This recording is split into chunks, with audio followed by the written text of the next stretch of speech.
जिस दिन सरस्वती शिशु मंदिर में धोती टीका लगा के और माथा मुड़वा के और चुनरी रख के आना जी पड़ेगा संस्कृत पाठशाला की तरह, उस दिन आपको बता दें सरस्वती शिशु मंदिर खाली हो जाएंगे, लोग अपने बच्चों को पढ़ाएंगे नहीं। क्यों? क्योंकि जो लोग भी अपने बच्चों को पढ़ाते हैं तो सोचते हैं कि यहाँ हिंदू संस्कार के साथ शिक्षा का स्तर अच्छा है, टीचर हम्म प्राइवेट है, सरकारी नहीं है, इसलिए वो जो है पढ़ाने पर ध्यान देते हैं। इसलिए बहुत लोग नाम लिखवा देते हैं, इसलिए नहीं लिखवा देते कि वो आरएसएस से समर्थक हैं। वो सोचते हैं कि जी अगर जी हमारा जी बच्चा इंग्लिश स्कूल में नहीं पढ़ पा रहा है तो जो बेस्ट स्कूल कौन सा है उसके लिए वहां लिखवा देते हैं। लेकिन अगर वो ड्रेस कोड लगा दें कि नहीं आपको बिल्कुल वो धोती कुर्ता और टीका और जो है चुनरी रख करके और बाल मुड़वा के आना पड़ेगा गुरुकुल के विद्यार्थी की तरह, तो मैं कह रहा हूं कि आप देख लीजिए कि अगर 10% भी बच्चे वहां बचे तो हमको बताइए आप। भाई देखिए, कर्नाटक सरकार ने जो है वो एक जो है ड्रेस कोड जारी किया था और उस ड्रेस जी कोड के आधार पर हुआ कि साहब जो है लड़कियों के लिए जो विद्यालय का ड्रेस है उसमें जो है हिजाब उजाब का अलाउ नहीं है। इसके बाद लड़कियां जाने लगी तो उनको स्कूल में प्रवेश नहीं दिया गया, कॉलेज में प्रवेश नहीं दिया गया, और उसके लिए तर्क लिया गया कि क्रिश्चियन स्कूलों में जो मिशनरी चलाते हैं वहां जो ड्रेस कोड है उसका सभी लोग पालन करते हैं, तो इसलिए जो है सरकारी स्कूलों में ड्रेस कोड का पालन क्यों नहीं होगा। उसके विरोध में कुछ लोग जो है वो क्या कहते हैं सर मुड़ा के टीका लगा के माला पहन के लंगोटी लगा के स्कूल माने विद्यालयों में जाने लगे सीन क्रिएट करने के। ऐसे भी कर्नाटक में काफी दिनों से जो है वो क्या कहते हैं एक धार्मिक अंधश्रद्धा का एक ग्रुप है जिसने गौरी लंकेश जैसी जो है क्या कहते हैं मतलब एक बुद्धिजीवी पत्रकार महिला की हत्या की, क्योंकि गौरी लंकेश लगातार जो है अंधविश्वास और उसके खिलाफ बोलती रही हैं। ऐसे ही लोगों ने आपके गोविंद पानसरे और दाभोलकर की जो है पूना में हत्या की, और ये सरकार अभी तक जो है वो सब मुकदमा ही प्रारंभिक अवस्था में है, अभी उसके लॉजिकल कंक्लूजन तक नहीं पहुंचा, जबकि इस तरह के मामले में फास्ट ट्रैक कोर्ट करना चाहिए। तो सवाल इस बात का है कि इसके खिलाफ जो है उसमें तमाम लड़कियों को एग्जाम छोड़ना पड़ गया, तमाम उन्होंने कहा कि मैम हिजाब के बिना नहीं जाएंगे, तो उन्होंने कहा कि नहीं जाएंगे तो नथिंग डूइंग, आप इम्तहान मत दीजिए। ये मामला वहाँ हाई कोर्ट में पहुंचा तो हाई कोर्ट ने कहा कि नहीं जो ड्रेस कोड है वो जो है मान्य होगा। जब ड्रेस कोड मिशनरी स्कूल में मान्य होगा तो सवाल इस बात का है वो लड़कियां सरकारी स्कूल में पढ़ रही है ना, मिशनरी स्कूल में तो पढ़ नहीं रही हैं।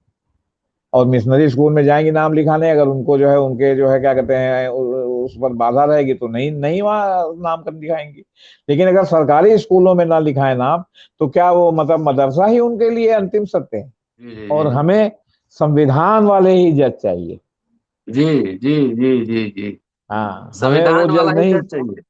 जी हमें संविधान वाला ही जज चाहिए जो संविधान का अक्षरशः पालन करे। उसके लिए चाहे जिसके भी खिलाफ, चाहे मेरे खिलाफ, चाहे आपके खिलाफ कोई भी बात हो जाए, जी कोई भी जजमेंट अगर आ जाए, हमारा कोई मामला है, लेकिन वो संविधान की रक्षा होनी चाहिए। हमारे व्यक्तिगत सर जो है वो लाभ और हानि से या व्यक्तिगत पूर्वाग्रह से ज्यादा इंपॉर्टेंट है संविधान की रक्षा। क्या है कि जस्टिस धूलिया ने एकदम जो है वो धज्जियां उड़ा दी आपके कर्नाटक हाई कोर्ट की, आपसे बता दें, और कहा कि अच्छा अनावश्यक रूप से इस मामले को तूल दिया गया। अब ये दो जजों में चूंकि हेमंत गुप्ता, और ये शुरू में ही था कि जब ये मामला आया था तो हेमंत गुप्ता के कोर्ट में, तो हेमंत गुप्ता ने ऐसा सवाल पूछा था जिससे लग हम्म गया कि इनका जो है ये पूर्वाग्रह से ग्रस्त है, और उसमें इनको ऐसा जवाब मिला था कि इसके बाद जस्टिस धूलिया ने पूरी बहस के दौरान सवाल पूछे, क्या किसी को भाषा, बोली, क्षेत्र, कपड़े के आधार पर शिक्षा से वंचित कर दिया किया जा सकता है या करना उचित है?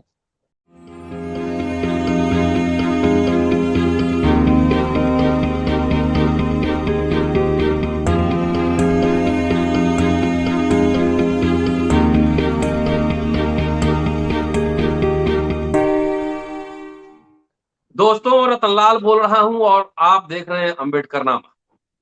सुप्रीम कोर्ट का बड़ा फैसला हिजाब मामले पर, और क्या है लेटेस्ट और उसके क्या इम्प्लीकेशन होंगे एजुकेशन को लेकर, और तमाम इनसे जुड़ी और भी मुद्दे हो सकते हैं, ये जानना हम लोग के लिए जरूरी है। और इसलिए आज पुनः जेपी सिंह साहब मौजूद हैं अम्बेडकरनामा में, पत्रकार हैं, संपादक रहे हैं और कानून के भी जानकार, वकील भी हैं पेशे से। और इनकी बारीक नजर, कम से कम कानूनी जो मसले हैं उस पे तो बहुत ही बारीक नजर होती है। कई एपिसोड हिजाब मामले पर हम पहले भी कर चुके हैं। इसलिए मुझे लगता है कि शायद सुप्रीम कोर्ट के आज फैसले के बाद ये कंक्लूडिंग एपिसोड होगा, अगर बहस आगे नहीं जाती है तो। स्वागत है सर अम्बेडकर नामा में। जी नमस्कार। नमस्कार सर। ऐतिहासिक और महत्वपूर्ण फैसला तो नहीं है, अच्छा। क्योंकि ये विभाजित फैसला है। दो अच्छा, जज थे, विभाजित दो है। जज में एक ने कहा कि कर्नाटक हाई कोर्ट का फैसला सही था हिजाब बैन पर, और दूसरे जज ने कहा कि नहीं, वो इस फैसले की जो है कोई जरूरत नहीं थी, ये संविधान के अनुच्छेद 14 और 19 का उल्लंघन जी है ना। जी जी ये जी। जो है संविधान के अनुच्छेद जो है क्या कहते हैं 14 और 19 का उल्लंघन है, और संविधान के अनुच्छेद 25 के भी दायरे में आता है। हम्म। अब सवाल इस बात का है कि कर्नाटक के हाई कोर्ट ने हिजाब को जो बैन किया था, और उसको जो है उन्होंने सही ठहराया, लेकिन आप एक शिक्षाविद हैं, मैं आपसे पूछना चाहता हूं, क्या किसी को भाषा, बोली, क्षेत्र, कपड़े के आधार पर शिक्षा से वंचित कर दिया किया जा सकता है, या करना उचित है? नहीं, एब्सोल्युटली नॉट। आपने अपना अपना बाल जो है आपने नहीं रंगवाया है, और हमने रंगवाया है। इस आधार पर जो है क्या कहते हैं, मतलब क्या कहते हैं, हमारे बीच में भेदभाव होना चाहिए कि यहाँ जो है रंगे बाल वाले नहीं आएंगे? नहीं, आप बताइए। या तो हम अपने ड्रेस से सोशल लिबर्टी को इन्फ्रिंज करते हो। हम्म। देखिए, लिबर्टी दो तरह की है, पर्सनल लिबर्टी, सोशल लिबर्टी। जी। पर्सनल लिबर्टी है कि आप निर्वस्त्र रहें, हम्म लेकिन सोशल लिबर्टी और जो और तत्संबंधी कानून अश्लीलता के हैं उसमें है कि नहीं, आप निर्वस्त्र रहेंगे तो इसलिए अश्लीलता फैलेगी, और इससे सोशल लिबर्टी इन्फ्रिंज होगी। हम्म। जैसे आप अपने घर में लाउड स्पीकर लगा के जो है गाना सुनने लगी है, बहुत ज्यादा जो है साउंड करते हुए नाचने गाने लगी है, घर में कोई प्रोग्राम रखिए, लेकिन आपके पड़ोसियों की जो है वो सामाजिक स्वतंत्रता, मतलब सबको डिस्टरबेंस हो रहा है, तो इसका अधिकार आपको नहीं है। आपको एक निर्धारित सीमा में रखना पड़ेगा, एक निर्धारित समय तक रखना पड़ेगा, और बाकायदे उसकी परमिशन लेनी पड़ेगी ताकि कानून व्यवस्था की स्थिति पैदा ना हो। तो सवाल इस बात का है कि आप, अगर कोई जो आपकी वेशभूषा है, कोई जो आपका रहन सहन है, उससे अगर सामाजिक समरसता, सामाजिक स्वतंत्रता, समरसता नहीं, सामाजिक स्वतंत्रता भंग हो रही हो, तो वो जो है इंडिविजुअल लिबर्टी आपकी एब्सोल्यूट नहीं है, वो सोशल लिबर्टी से आपकी इंडिविजुअल लिबर्टी बंधी हुई है। सर, हम प्रयागराज में, बनारस में, कानपुर में, लखनऊ में देख रहे हैं कि आजकल लड़कियां, हिंदू लड़कियां जो स्कूटर स्कूटी पे। से चलती हैं, मोटरसाइकिल से चलती हैं, वो अपना पूरा चेहरा जो है अपने दुपट्टे से बांध के रखती हैं। पूरे हाथ में तो खैर वो ग्लव्स पहनती हैं कि ताकि जो है वो सूरज की रोशनी में उनका जो है स्किन ना जले, लेकिन पूरा चेहरा भी जो है पूरा बांध के रखती हैं, बिना हिजाब के। हिजाब है। हाँ, जब वो जी। अपने कॉलेज में पहुंचती हैं, यूनिवर्सिटी में पहुंचती हैं, या वो अपने कार्यस्थल पर पहुंचती हैं, तो वो जो है उसको खोल लेती हैं वहां भीतर, लेकिन जब बाहर निकलती हैं तो फिर बांध लेती हैं। जिस तरह की जो है कानून और व्यवस्था की स्थिति है, जिसको आप संभाल नहीं पा रहे हैं, जगह जगह लड़कियों से रेप हो रहा है, जगह जगह लड़कियों पर एसिड फेंका जा रहा है, जगह जगह लड़कियों के साथ दुर्व्यवहार हो रहा है, तो उसमें वो लड़कियां अपनी सुरक्षा के लिए पहले से ही बांधे रहती है कि उनका चेहरा देख के कोई जो है उनके ऊपर जो है वो न करे, अटैक न करे। तमाम दुश्मनी लोग जो है लड़कियों से निकालते हैं, आदिकाल से लड़कियां गायब कर देते थे लोग, आपसे बता रहे हैं। इसीलिए पहले जो है वो आप देखते होंगे कि ज्यादातर लड़कियों को लोग घरों से निकलने नहीं देते थे, बहुत पर्दे में रखते थे, सिर्फ इसलिए कि जो है वो गायब ना हो जाए कहीं। लड़कों पर बहुत प्रतिबंध रहता था, उनके आवागमन पर बहुत प्रतिबंध रहता था। आज की डेट में कितने अपहरण के मामले हो रहे हैं, हर साल कितने लड़के और लड़कियां दिल्ली से गायब हो रहे हैं। आप बाकी देश तो छोड़ दीजिए, दिल्ली और कैपिटल क्षेत्र से। तो कहने का मतलब है कि हिजाब का केवल धार्मिक ही मतलब नहीं है। फिर जो लड़की वहां पढ़ने जाती है कॉलेज में, वो अगर मान लीजिए यहाँ तक वो तैयार थी कि भाई हमने ऐसे किया, अपना केवल चेहरा खोले हुए हैं, और अगर हम सर पर जो है वो रखे हुए हैं आपके दुपट्टा, तो इसमें क्या बुराई है? अभी भी तमाम हिंदू घरों में सर पर कपड़ा रखना बहू के लिए अनिवार्य है, और लोग अपनी लड़की भी जो है शादी करके विदा करते हैं तो कहते हैं बेटा वहां सर पे कपड़ा रखना, अपने सास ससुर के मान मर्यादा की ध्यान रखना, सर खोल के चलने का तो बहुत मौका मिलेगा। तो शुरुआत में बहू को एक बहू जैसा रहना पड़ता है, ना घूंघट करे, घूंघट का सिस्टम खत्म हो गया, लेकिन सर पर रखना ये माना जाता है कि आप जो है वो दूसरे को सम्मान दे रहे हैं। इसका कोई धर्म उर्म से लेना देना नहीं है। आप एकदम हमको एकदम। बताइए, आप कहाँ, आप जब तमाम जगह जाते हैं, आप गुरुद्वारों में जाते हैं, तो आप सर के ऊपर वो लगाते हैं कि नहीं लगाते, क्या कहते हैं मतलब एक पटका एकदम एकदम। बांधते हैं, या एक जो है रुमाल बड़ी लगाते हैं?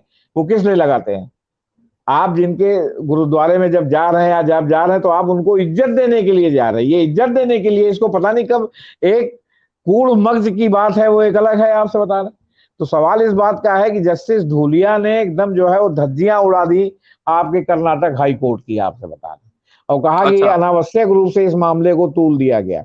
अब ये दो जजों में, चूंकि हेमंत गुप्ता, और ये शुरू में ही था कि जब ये मामला आया था तो हेमंत गुप्ता के कोर्ट में, तो हेमंत गुप्ता ने ऐसा सवाल पूछा था जिससे लग हम्म। गया कि इनका जो है ये पूर्वाग्रह से ग्रस्त है, और उसमें इनको ऐसा जवाब मिला था कि इसके बाद जस्टिस धूलिया ने पूरी बहस के दौरान सवाल पूछे।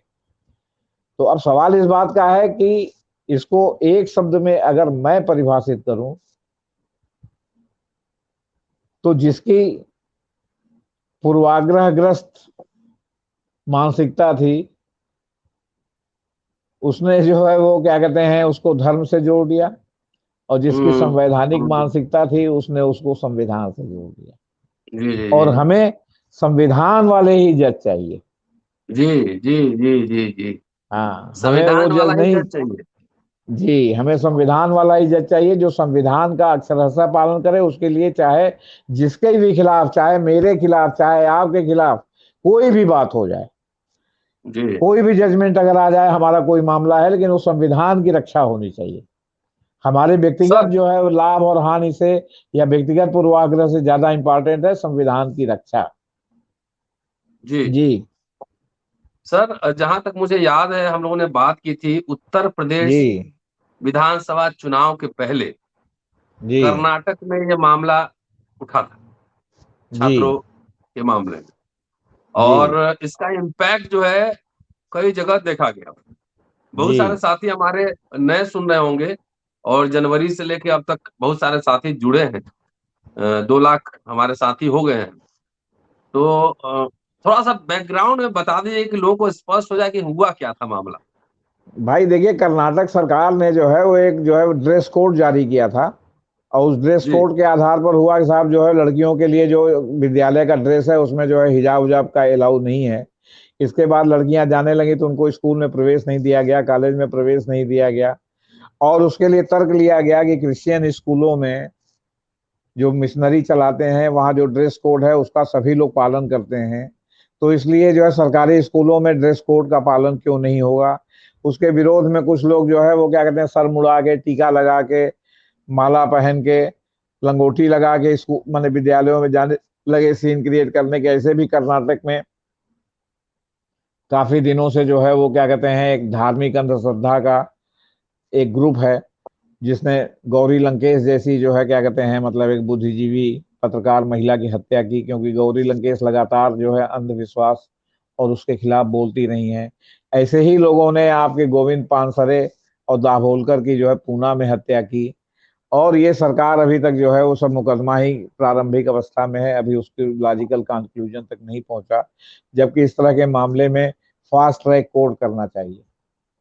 तो सवाल इस बात का है कि इसके खिलाफ जो है उसमें तमाम लड़कियों को एग्जाम छोड़ना पड़ गया। तमाम उन्होंने कहा कि मैम हिजाब के बिना नहीं जाएंगे, तो उन्होंने कहा कि नहीं जाएंगे तो नथिंग डूइंग, आप इम्तहान मत दीजिए। ये मामला वहाँ हाई कोर्ट में पहुंचा, तो हाई कोर्ट ने कहा कि नहीं, जो ड्रेस कोड है वो जो है मान्य होगा। जब ड्रेस कोड मिशनरी स्कूल में मान्य होगा, तो सवाल इस बात का है वो लड़कियां सरकारी स्कूल में पढ़ रही है ना, मिशनरी स्कूल में तो पढ़ नहीं रही हैं। और मिशनरी स्कूल में जाएंगी नाम लिखाने, अगर उनको जो है उनके जो है क्या कहते हैं उस पर बाधा रहेगी, तो नहीं नहीं वहाँ नाम कर दिखाएंगी। लेकिन अगर सरकारी स्कूलों में ना लिखाए नाम, तो क्या वो मतलब मदरसा ही उनके लिए अंतिम सत्य है?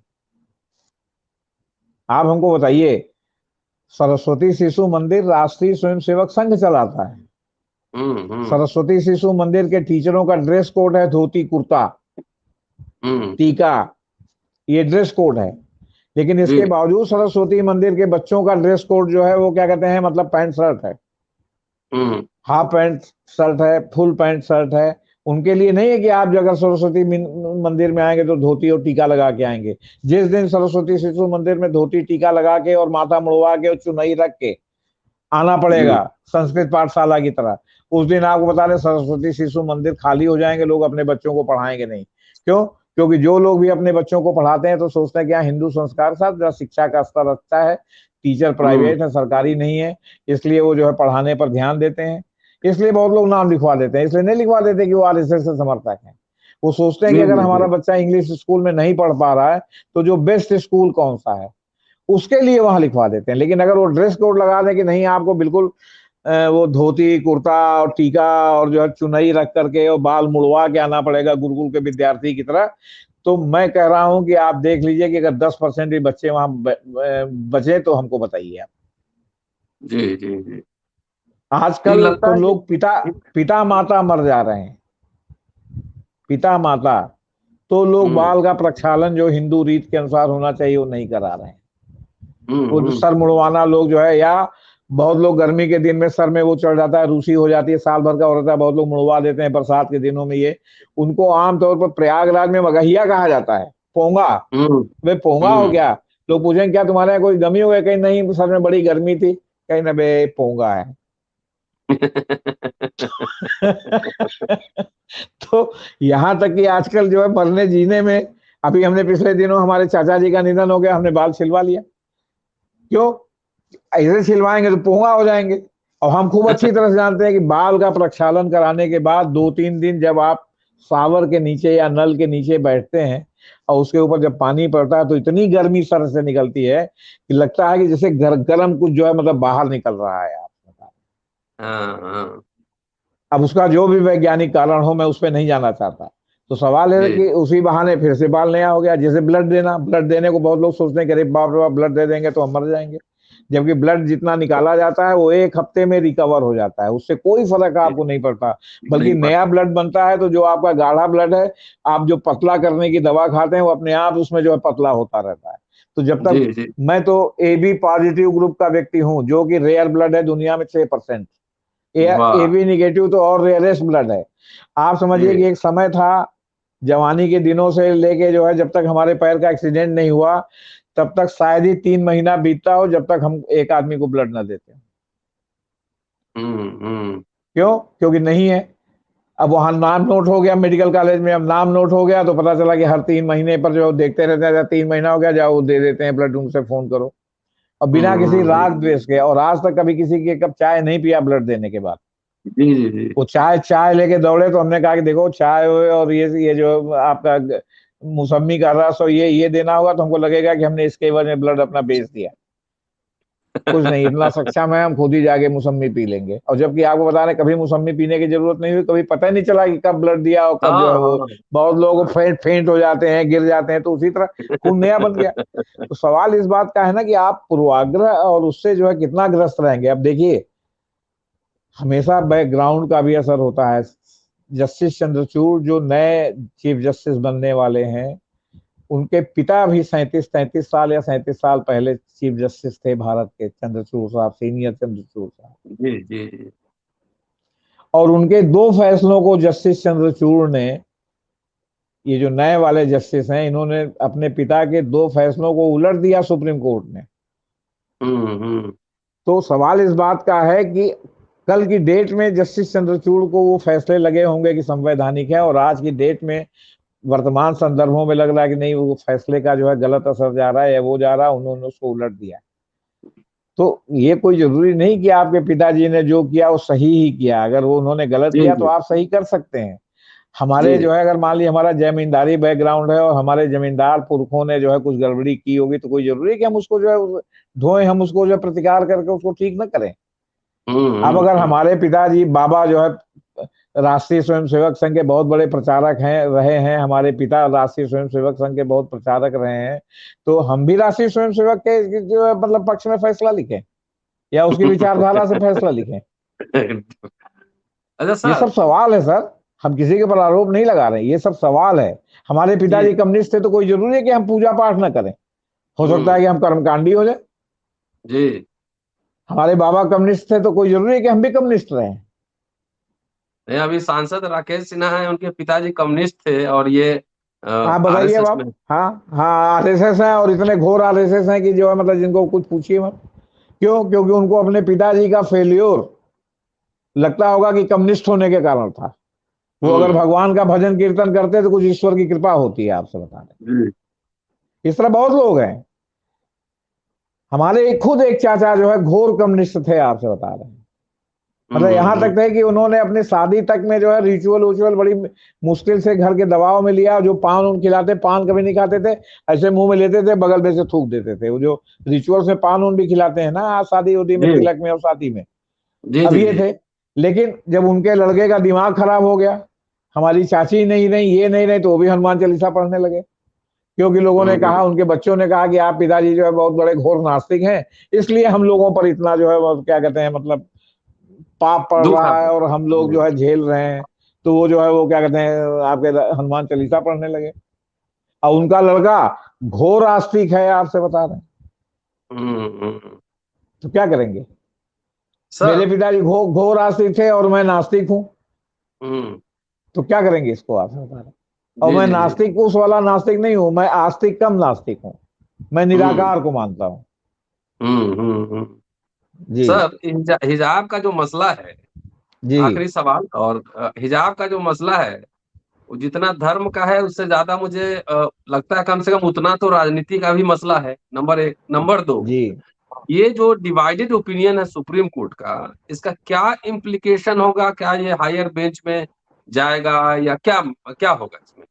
देखिए, सुधांशु धूलिया ने जिस तरह की रेखा खींच दी है, इसके लिए जिस भी हायर बेंच में नहीं जाएगा सर। ये दो आदमी का था, हो सकता है कि एक आदमी को और रेफर कर दिया जाए, एक जज को।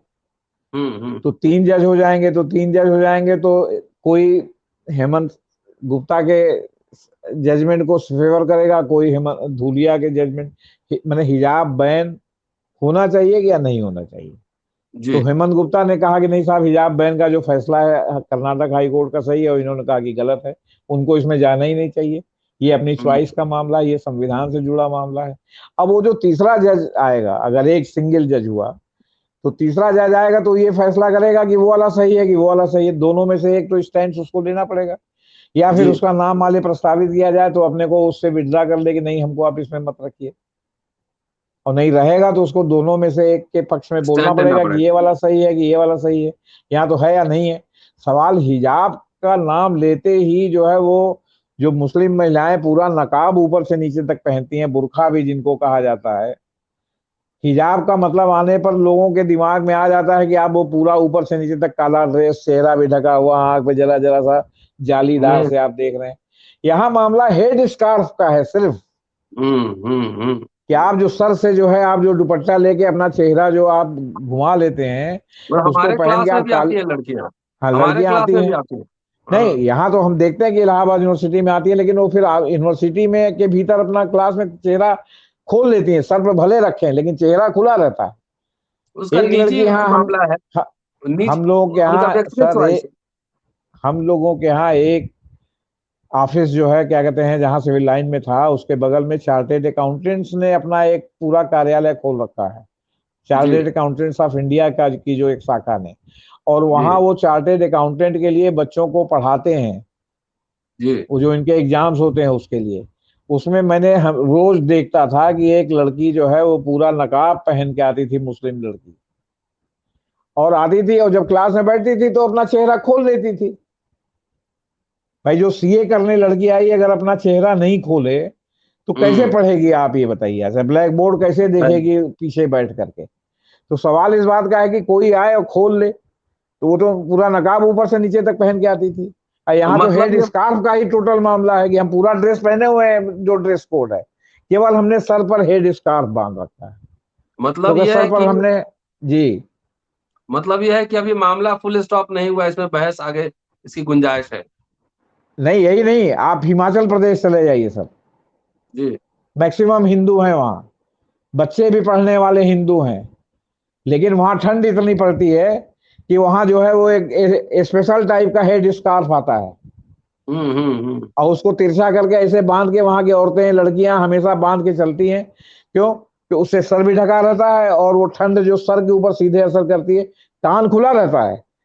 हम लोगों के यहाँ कि कान बंद करो, सर चाहे ढको या ना ढको, और वहां है कि वो सर पर से ऐसे बांध के ऐसे बांधे रहती हैं।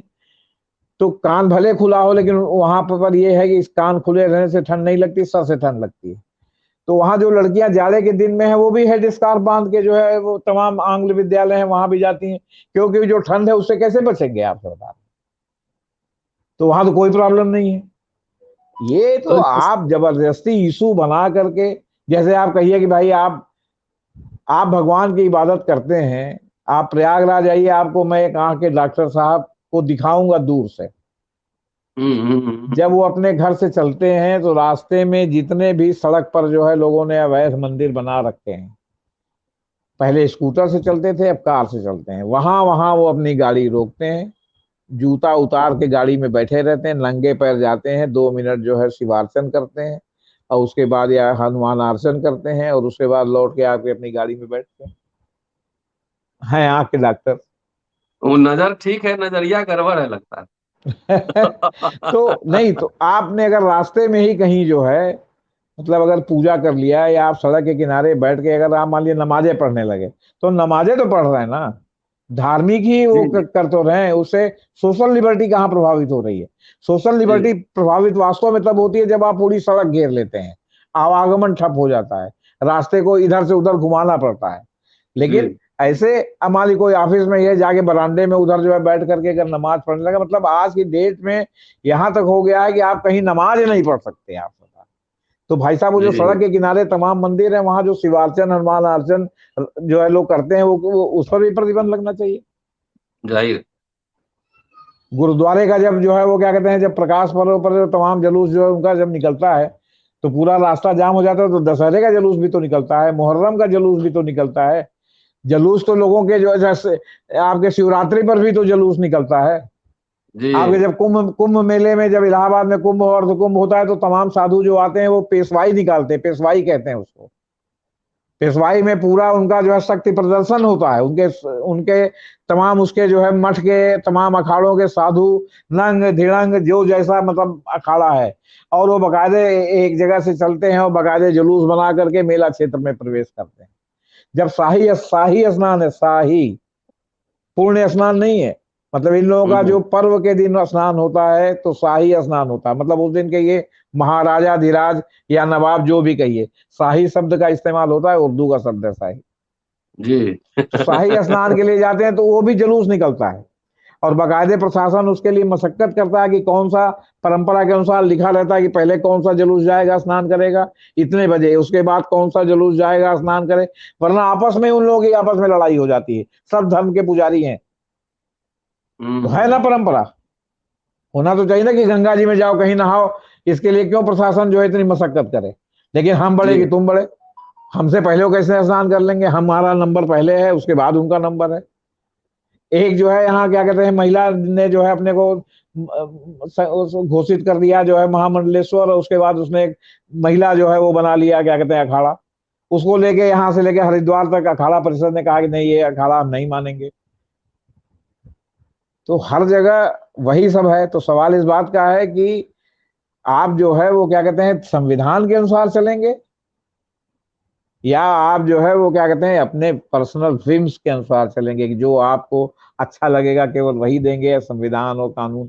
आखिर जो 14 और 19 का सवाल उठाया है सुधांशु दुलिया ने, जी। उसका भी जवाब तो देना चाहिए। अभी तो पूरा जजमेंट आया नहीं पढ़ने के लिए, कि जब ये पढ़ने में मिले कि उन्होंने उसका जवाब दिया कि नहीं, हेमंत गुप्ता साहब ने जो जो 14 आर्टिकल 14 और आर्टिकल 19 और आर्टिकल 25 का जो मामला उठाया है उन्होंने धूलिया साहब ने, उस पर इन्होंने क्या कहा, क्योंकि इस तो बहस में भी उठा था मामला, तो इनको जवाब देना चाहिए था आपसे बता दें। तो अब इन्होंने दिया है कि नहीं दिया है, ये पूरा जजमेंट जब आ जाएगा तभी पढ़ने को मिलेगा सर, अभी थोड़ा सर बहुत प्रीमेच्योर जी, है। तो आ जाएगा तो उस पर किया जाएगा। फिलहाल ये धर्म में राजनीति का छौंक भी चलता रहता है। हाँ हाँ, और उसके तमाम लोग वाहक बन जाते हैं, तमाम पत्रकार बन जाते हैं, तमाम बुद्धिजीवी बन जाते हैं, तमाम वो बन जाते हैं, है ना। अपने जी पर्सनल लाइक डिसलाइक को आप संविधान और कानून के शासन पर नहीं करिए। आपका पर्सनल डिसलाइक लाइक और डिसलाइक आपके घर के चार दीवारी के अंदर है। जाहिर है। आप निर्वस्त्र जाहिर। रहना चाहते हैं, आप केवल चड्डी पहन के रहना चाहते हैं, आप रहिए, लेकिन खिड़की मत खोल के रखिए ताकि कोई दूसरा देखे तो उसकी सोशल लिबर्टी इंफ्रिंज हो। जी जी जी जी। जी। ठीक है सर, शुक्रिया। और अच्छा रहा कि आपने पुनः याद दिलवा दिया पूरा डिबेट। और दोस्तों, जेपी सिंह साहब कह रहे हैं कि धर्म है और धर्म में राजनीति का झोल है। इसमें राजनीति ज्यादा कई बार दिलचस्पी लेते हैं। पूरा वीडियो देखिए, शेयर सब्सक्राइब करते रहिए, बच्चों को भी दिखाइए, क्योंकि यहाँ काम की बात होती है, मन की बात कहीं और। शुक्रिया, देखते रहिए अम्बेडकरनामा। थैंक जी यू सर। नमस्कार।